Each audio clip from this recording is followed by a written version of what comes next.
So what I've done is I've modeled point mutations by substituting letters in a text, insertion mutations by inserting a letter into a text, deletion mutations, deleting a letter, of course, and then I try and get the DNA to repair itself much as it would in real life. But to do this, I just spell check it and replace any broken words that have been corrupted by the mutation process with either, sometimes you get a fatal mutation and it's another real word, so that's cool. Sometimes then you just have to use the best guess at the correct word to simulate how this sort of repair mechanism works. You can set a whole bunch of different parameters on the different rates for different types of mutations that you want to use to run it for as long as you want, but here are some examples. A quote from Darwin: "So simple a beginning, endless forms, the most beautiful and most wonderful have been and are being evolved."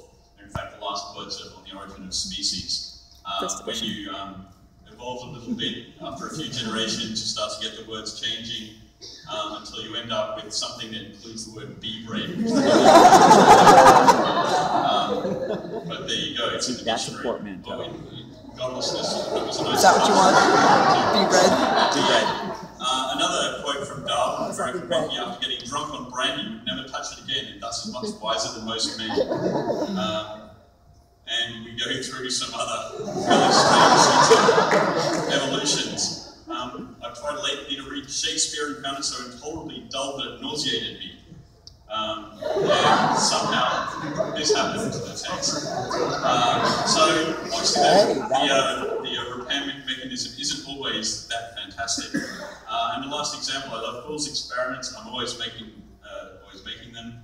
And it ends up loveliness, ale maring o, and then loneliness's earring. The lessons from this are that you can, when you actually dig into the process and the details, you discover that mutations kill off words pretty regularly. They kill the equivalent of species that are words.